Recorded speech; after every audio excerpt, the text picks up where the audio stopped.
Hello everyone, स्वागत है आपका हमारे यूट्यूब चैनल सफलता गंज में। तो फ्रेंड्स, जैसा कि आप सब जानते हैं हमारे एग्ज़ाम की डेट और नज़दीक आ चुकी है।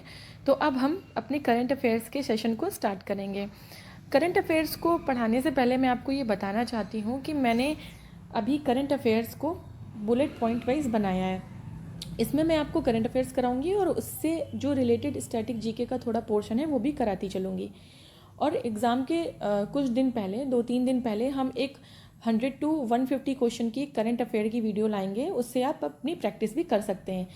जिस इंसान ने ये पूरा वीडियो, इस करंट अफेयर का पूरा वीडियो जो देखेगा, वही उन क्वेश्चंस को सॉल्व कर पाएगा। ठीक है, तो उससे आपको ये पता चल जाएगा कि हमारी तैयारी कितनी है और हम कर पा रहे हैं या नहीं कर पा रहे हैं, या हमें कितना और ज़्यादा फोकस करने की ज़रूरत है करंट अफेयर्स पे।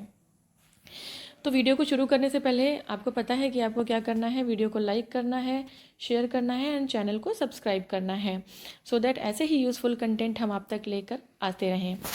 चलिए वीडियो को शुरू करते हैं बिना किसी देरी के। सबसे पहले हम नियुक्तियों की बात करेंगे। नियुक्तियों के टॉपिक को हमने पहले रखा है।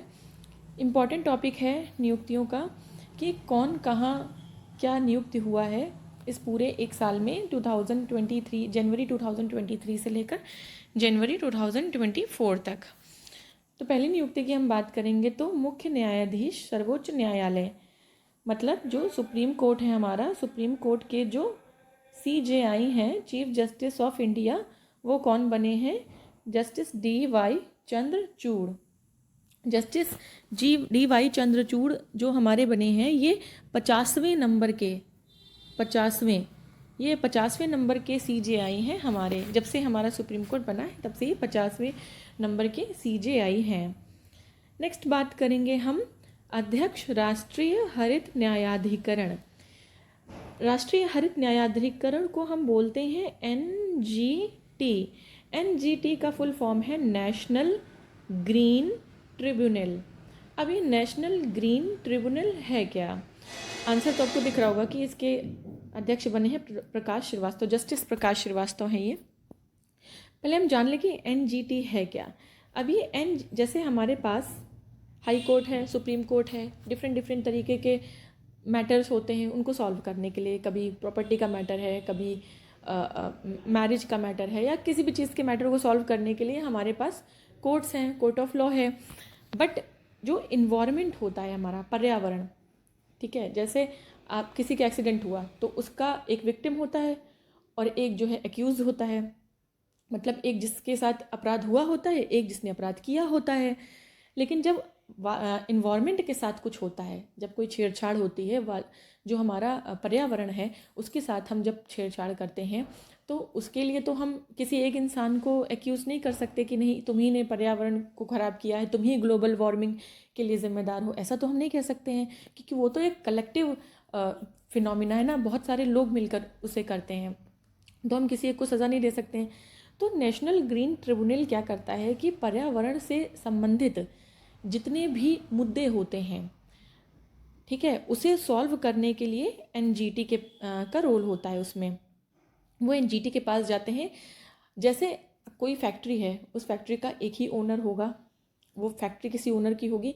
मान लीजिए उस फैक्ट्री से निकलने वाले कोई हानिकारक केमिकल, कोई पदार्थ है, केमिकल है, और वो किसी रिवर में छोड़ दिया गया है, तो उसका जिम्मेदार तो वो कंपनी होगी और वो कंपनी का मालिक होगा।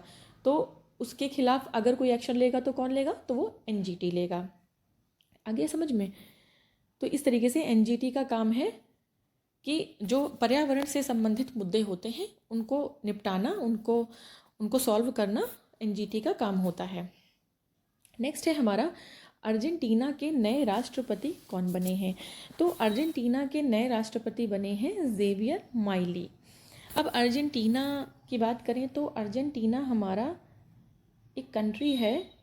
किस कॉन्टिनेंट में है? तो साउथ अमेरिका कॉन्टिनेंट में है हमारा अर्जेंटीना, साउथ अमेरिका में है। अब अगर हम इसकी कैपिटल की बात करें तो इसकी कैपिटल है Buenos Aires. Buenos Aires capital है अर्जेंटीना की। और अगर हम इसकी करेंसी या मुद्रा की बात करें तो इसकी मुद्रा है पेसो।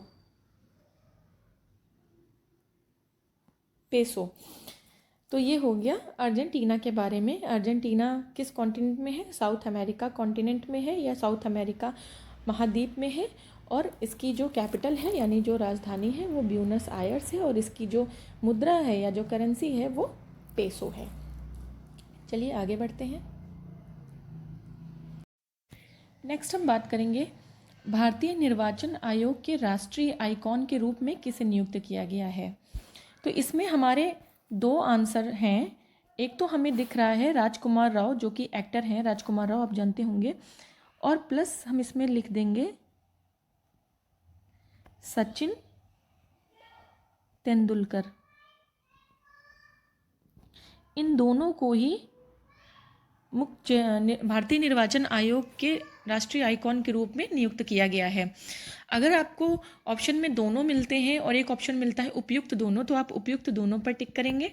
और अगर आपको इन दोनों में से किसी एक का नाम मिलता है तो आप उस पर टिक कर सकते हैं, अगर बाकी के तीन ऑप्शन डिफरेंट हैं। नेक्स्ट हम बात करेंगे मध्य प्रदेश के नए मुख्यमंत्री कौन बने हैं। तो मध्य प्रदेश के नए मुख्यमंत्री बने हैं डॉक्टर मोहन यादव। बात करें तो ये मध्य प्रदेश के 19वें नंबर के मुख्यमंत्री हैं।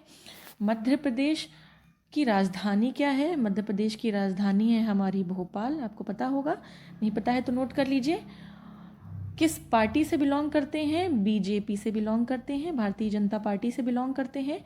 और मध्य प्रदेश बना कब था? मध्य प्रदेश बना था 1 नवंबर 1956 को। 1 नवंबर 1956 को मध्य प्रदेश का गठन हुआ था।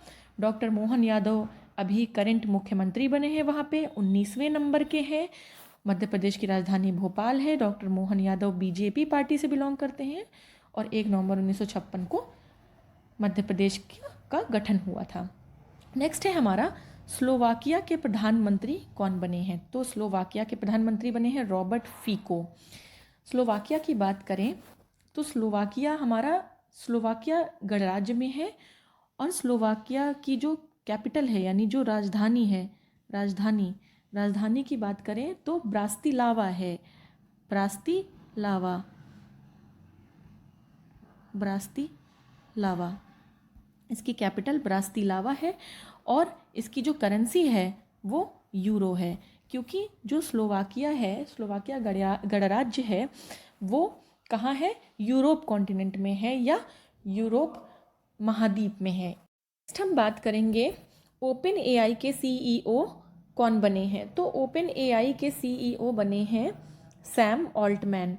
अब ये एआई क्या है? एआई है आर्टिफिशियल इंटेलिजेंस, मतलब कृत्रिम बुद्धिमत्ता। मशीनों में एक तरीके से हमारे इंसानों की एक बुद्धि, उनके सोचने समझने और फील करने की जो हम क्वालिटी डाल रहे हैं उसे ही हम आर्टिफिशियल इंटेलिजेंस बोलते हैं।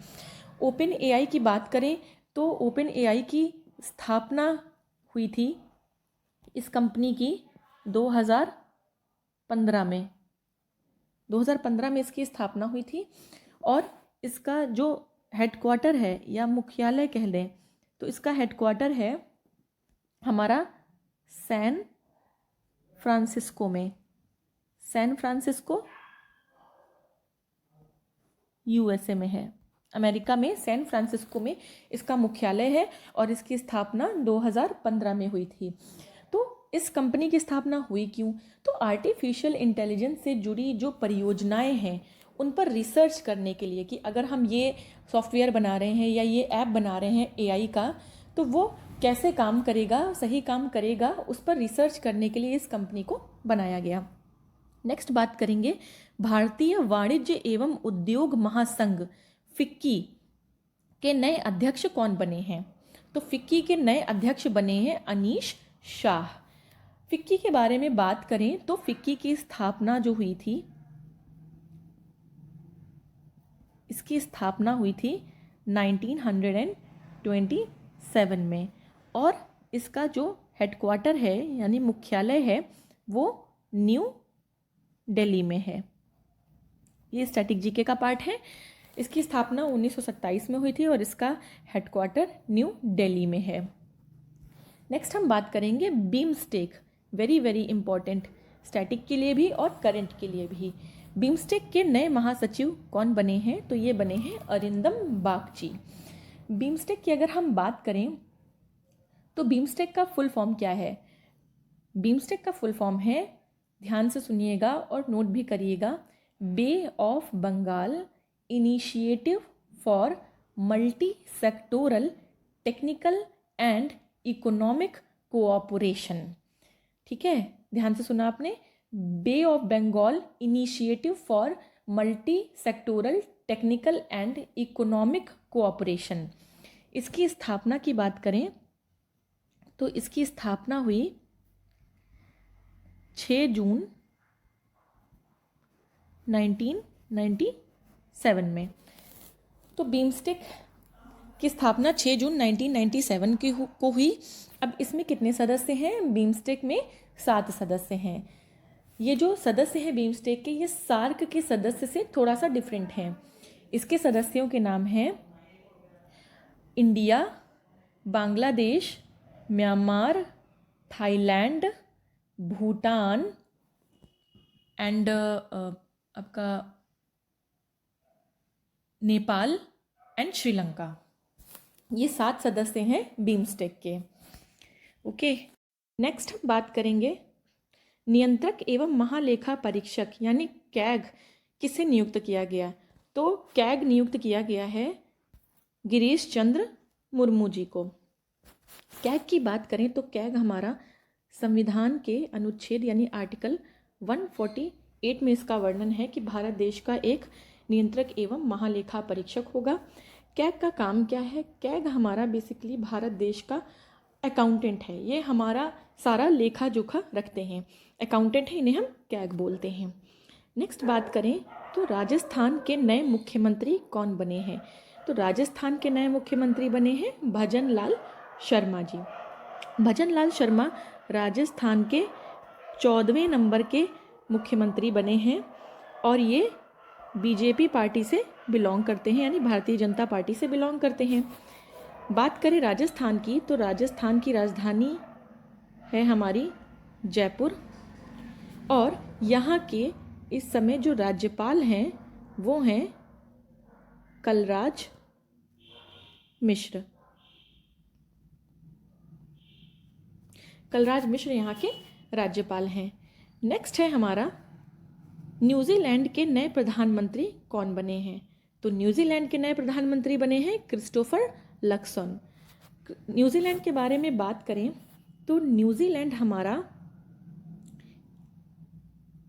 ओशनिया, जैसे हमारा जो इंडिया कंट्री है हमारी वो एशिया कॉन्टिनेंट में आती है, वैसे ही ओशिनिया एक कॉन्टिनेंट है। ओशिनिया महाद्वीप में न्यूजीलैंड ये आता है और इसकी जो कैपिटल है, जो राजधानी है वो है वेलिंगटन। इसकी जो राजधानी है वो वेलिंगटन है और यहाँ की करेंसी यानी मुद्रा जो है वो न्यूजीलैंड डॉलर है। ओके, चलिए आगे बढ़ते हैं। नेक्स्ट हमारा है महालेखा नियंत्रक यानी CGA किसे नियुक्त किया गया है?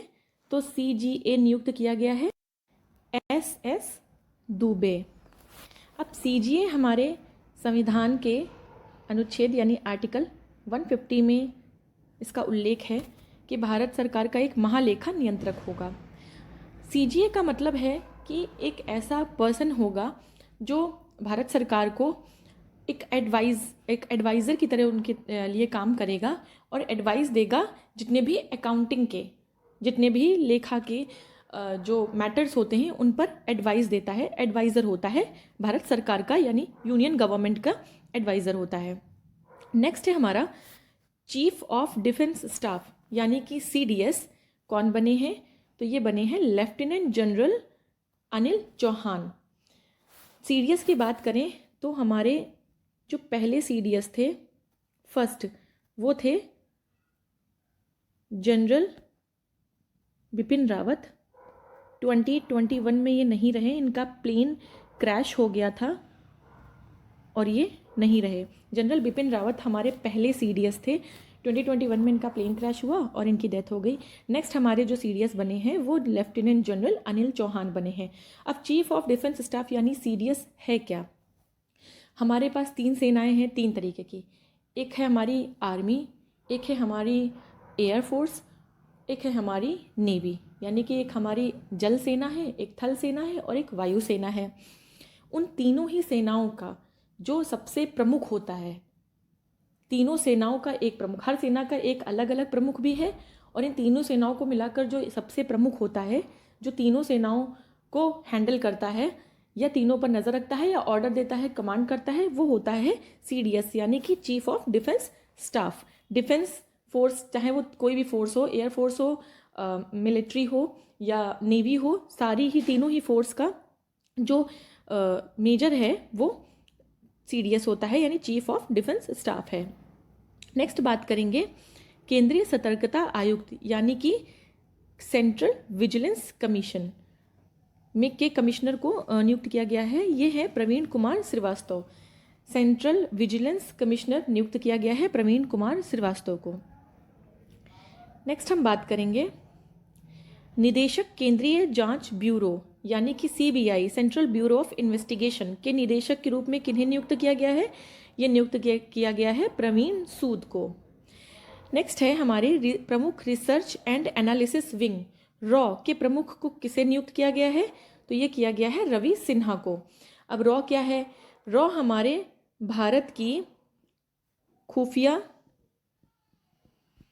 एजेंसी है। खुफिया एजेंसी है मतलब इंटेलिजेंस ब्यूरो है। और जैसे आप पाकिस्तान की सुनते होंगे ISI है, वैसे ही हमारे इंडिया की जो खुफिया एजेंसी है वो रॉ है। इसके प्रमुख कौन बने हैं? रवि सिन्हा बने हैं। नेक्स्ट बात करें निदेशक प्रवर्तन निदेशालय यानी ED इन्फोर्समेंट डिपार्टमेंट के निदेशक बने हैं राहुल नवीन। नेक्स्ट बात करेंगे रेलवे बोर्ड की पहली महिला अध्यक्ष। तो रेलवे बोर्ड की पहली महिला अध्यक्ष बनी है जया वर्मा सिन्हा। बहुत इंपॉर्टेंट, स्टार कर लीजिएगा। नेक्स्ट है रेलवे सुरक्षा बल सेवा RPFS के प्रमुख बनाए गए हैं मनोज यादव। नेक्स्ट है हमारा महानिदेशक सशस्त्र सीमा बल SSB के महानिदेशक बनी है रश्मि शुक्ला। नेक्स्ट बात करेंगे महानिदेशक सीमा सुरक्षा बल यानी कि बॉर्डर सिक्योरिटी फोर्सेस के महानिदेशक बनाए गए हैं नितिन अग्रवाल। भारतीय फिल्म और टेलीविज़न संस्थान FTII के प्रमुख बनाए गए हैं R Madhavan. R Madhavan actor हैं और इनकी एक फिल्म अभी डॉक्यूमेंट्री फिल्म आई थी जिसका नाम था रॉकेट्री। इस रॉकेट्री को बेस्ट डॉक्यूमेंट्री का अवार्ड भी मिला है, ये भी बहुत इंपॉर्टेंट है। R माधवन ने ही इसका निर्देशन किया था और रॉकेट्री फिल्म का नाम है और इसे बेस्ट डॉक्यूमेंट्री फिल्म का अवार्ड भी मिला हुआ है। नेक्स्ट बात करेंगे भाभा परमाणु अनुसंधान केंद्र के निदेशक, बाघ बोलते हैं इसे, भाभा एटॉमिक रिसर्च सेंटर, विवेक भसीन बने हैं। प्रतिस्पर्धा आयोग की पहली महिला अध्यक्ष, प्रतिस्पर्धा आयोग की पहली महिला अध्यक्ष बनी है रवनीत कौर। ओके, नेक्स्ट हम बात करेंगे नीति आयोग के CEO। नीति आयोग के CEO बने हैं BVR सुब्रमण्यम। अब आप मुझे ये आंसर देंगे कमेंट बॉक्स में कि नीति आयोग के अध्यक्ष कौन है और नीति आयोग के उपाध्यक्ष इस समय कौन है। ठीक है, ये दोनों आपके लिए, ये भी क्वेश्चन है और ये भी क्वेश्चन है, दोनों आपके लिए क्वेश्चन है। कमेंट बॉक्स में ज़रूर कमेंट करिएगा अपने आंसर कि नीति आयोग के अध्यक्ष इस समय कौन है और उपाध्यक्ष इस समय कौन है। CEO तो मैंने बता दिया आपको। नेक्स्ट हम बात करेंगे संघ लोक सेवा आयोग के अध्यक्ष। संघ लोक सेवा आयोग मतलब UPSC, union public service commission. के अध्यक्ष बने हैं डॉक्टर मनोज सोनी। यूपीएससी का आर्टिकल ज़रूर याद रखिएगा। यूपीएससी हमारा आता है, जितने भी सेंट्रल पब्लिक सर्विस कमीशन आते हैं वो 315 में आते हैं। आर्टिकल 315 में आता है हमारा यूपीएससी। नेक्स्ट, भारतीय विशिष्ट पहचान प्राधिकरण के सीईओ कौन बने हैं? इसे हम बोलते हैं UIDAI भी बोलते हैं। इसके सीईओ बने हैं अमित अग्रवाल। नेक्स्ट हम बात करेंगे इसरो के अध्यक्ष कौन बने हैं। तो इसरो के अध्यक्ष बने हैं एस सोमनाथ। और इसरो का पूरा नाम आपको पता होगा, नहीं पता है तो जान लीजिए, इंडियन स्पेस रिसर्च ऑर्गेनाइजेशन, ये इसरो का पूरा नाम है। चलिए नेक्स्ट आगे बढ़ते हैं। आईसीसी के अध्यक्ष कौन बने हैं? तो आईसीसी के अध्यक्ष बने हैं ग्रेग बार्कले। ये किस कंट्री से बिलोंग करते हैं? ये करते हैं आपके न्यूजीलैंड से ये हैं। और ये आईसीसी यानी कि इंटरनेशनल क्रिकेट काउंसिल के अध्यक्ष हैं ग्रेग बार्कले। नेक्स्ट है कि सीईओ ऑफ पेटीएम आप जानते होंगे, इंडिया की हमारी इंडिजीनस कंपनी है पेटीएम। इसके सीईओ बने हैं भावेश गुप्ता। हमारी स्वदेशी है, हमारे ही देश में निर्मित है पेटीएम। नेक्स्ट हम बात करेंगे साख। बहुत बहुत important, static point of view से और करंट पॉइंट ऑफ व्यू दोनों से ही साख बहुत इंपॉर्टेंट है। इसके बारे में हम डिटेल में भी बात करेंगे कि साख के महासचिव कौन नियुक्त किए गए हैं। तो साख के महासचिव नियुक्त किए गए हैं इसाला रुवन वीराकुन, जो कहाँ के हैं? श्रीलंका के हैं। अब साख क्या है? साख की अगर हम बात करें तो साख एक पहले 7 देशों का समूह था। अभी उसमें रिसेंटली 2007 में नया देश जुड़ गया है, वो देश है अफगानिस्तान। ठीक, अब इसमें टोटल 8 देश हो गए हैं। इसका पूरा जो full form Asian association for regional cooperation, south Asian association for regional cooperation. अब इसमें इसका काम क्या है? इसका काम ये है कि जैसे ये आपका इंडिया है, सब मान लीजिए इंडिया है, ठीक, तो यहाँ पे जो कंट्रीज़ हैं ये साउथ ईस्ट एशिया में आती हैं। तो साउथ एशिया में आती हैं, तो इन दक्षिण एशिया के देशों में एक आपसी सहयोग बनाए रखने के लिए, उनमें शांति बनाए रखने के लिए और एक प्रगति हासिल करने के लिए एक संघ बना हुआ है जिसे हम सार्क बोलते हैं। इसमें 8 कंट्रीज़ हैं और इनका काम मैंने आपको बता दिया। अब हम जानेंगे कि इसकी स्थापना कब हुई थी। तो इसकी स्थापना हुई थी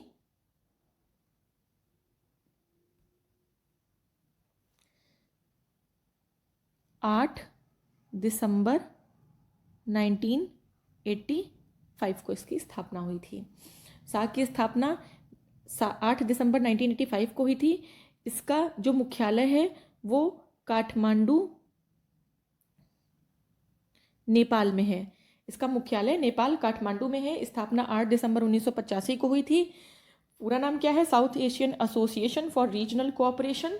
दक्षिण एशिया में आपसी सहयोग से शांति और प्रगति हासिल करना ही इसका उद्देश्य है।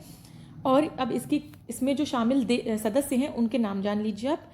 इसमें है शामिल अफगानिस्तान, पाकिस्तान, बांग्लादेश, भूटान, इंडिया, मालदीव, नेपाल और श्रीलंका। ये 8 देश इसके सदस्य हैं। पहले 7 थे, 2007 में अफगानिस्तान रिसेंटली ऐड हुआ है। इसका काम क्या है? दक्षिण एशिया में आपसी सहयोग से शांति और प्रगति हासिल करना। बहुत इंपॉर्टेंट है, स्टैटिक पॉइंट ऑफ व्यू से भी और डायनेमिक पॉइंट ऑफ व्यू से। तो ये थी हमारी इम्पॉर्टेंट नियुक्तियाँ जनवरी 2023 से लेकर जनवरी 2024, एक साल में हुई सारी इम्पॉर्टेंट नियुक्तियाँ मैंने आपको इस वीडियो में समझाई। आई होप आपको ये वीडियो अच्छा लगा होगा। अगर आपको वीडियो अच्छा लगा है तो प्लीज़ वीडियो को लाइक करें, ज़्यादा से ज़्यादा शेयर करें और हमारे चैनल को ज़रूर सब्सक्राइब करें। तभी तो हम ऐसा यूज़फुल कंटेंट आपके लिए रोज़ लेकर आ पाएंगे और आपकी हेल्प कर पाएंगे। तो इतना आपको करना है और इम्पॉर्टेंट है। और ऐसे ही करंट अफेयर की सीरीज़ में आपके एग्ज़ाम तक सारा करंट अफेयर मैं कवर करवा दूँगी, तो आप इसके लिए बिल्कुल भी टेंशन ना लें। बस मन लगाकर पढ़ाई करते रहें और इन्जॉय करें। चलिए, टाटा बाय बाय।